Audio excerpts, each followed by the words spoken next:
Yaxshimisizlar? Eng boshidan bitta narsani gapirib qo'ymoqchiman, mavzuni boshlashdan avval. Kim Shuhrat Musayevga trading degan kurslariga pul to'lagan bo'lsa, uxladinglar. Hali kech bo'lmasdan pullaringlarni orqaga olib olinglar. Chunki yana bir marta qaytaraman, yana millionchi marta qaytaraman. O'sha tradingda 95% statistika bo'yicha, dunyoviy statistika bo'yicha 95% odamlar kuyib ketadi bankrot bo'lib. Tushunasizlarmi? Xolim ishonmasanglar Googledan qaranglar, statistikasi bor buni.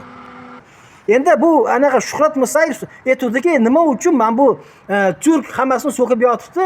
Anaqa konsul, o'zbek konsul Polshadagi indamaydi, hech kim indamaydi. Nimaga hech kim indamaydi? Chunki Gandon Musayev konsul bu oliy ma'lumotli odam bo'ladi, o'qigan odam, tushunasizmi? Konsul.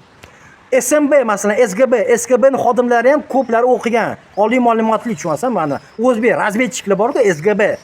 Служба государственной безопасности deyiladi, tushunasizmi? MVDni ko'plari ham o'qigan odam, aqlli, tushunasizmi?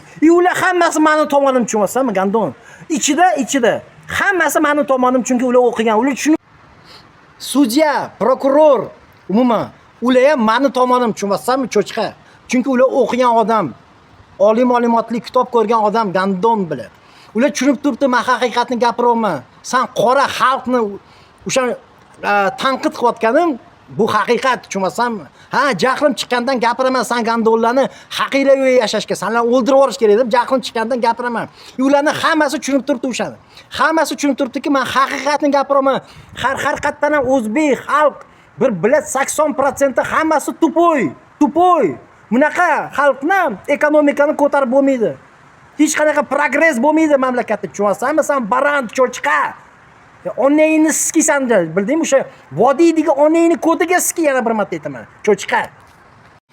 Yana bu xalq, o'zbek xalq tupoy bo'lib turib, yana anaqa Islom Abduganiyevich Karimovni ayblashgan. Hozir mana Shavkat Miramonovichni ayblashyapti. Istifoga keting deb. Sen xalq tupoy bo'lsang, seni bitta ham prezident odam qila olmaydi. George Bushni qilib qo'ydi O'zbekistonning prezidenti qilib. Bill Clintonni qilib qo'ydi O'zbekistonning prezidentini qilib. Tushunasizlarmi? Sarkozini, Emmanuel Macronni, Angela Merkel butun o'shalarni kimnidir o'sha O'zbekistonning prezidenti qilib qo'ydi. Baribir ham sen dalbayob xalq odam bo'lmaysan hech qachon. Seni bitta ham prezident odam qila olmaydi. Tushunasizlarmi? Senlarni faqat korobkaga solib, ustidan benzin qo'yib, yoqib olib, yo'q qilish kerak. Sandaka Gandon xalqni, bildingmi? Tushunib turibsanmi sen xalqni? Ha? Musayev meni yaxshi eshityapsanmi? O'sha korobkaga seni ham solish kerak. Butun oilangdan birga, tushunasizmi? Yo'q qilish kerak sen Gandonlar. Va bu narsani kim aytgan?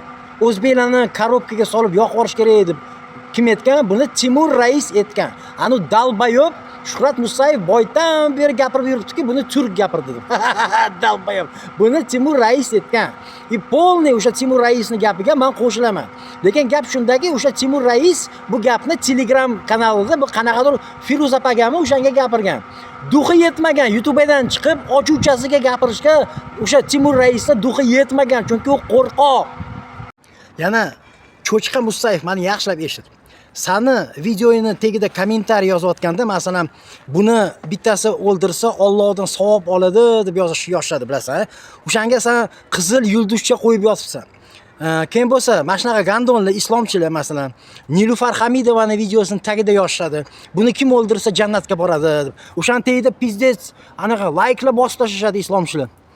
Hamma joyda shunaqa. Demak, sen Gandonlarga birovni o'ldirsang jannatga borasan deb sen tushmoqlarga gapirish mumkin, yozish mumkin. Unaqa kommentariyalar yozish mumkin. Menga mumkin emas ekan. Mumkin menga, bildingmi Gandon? Mumkin menga, gapirganman, gapiraman. Bildingmi sen kod?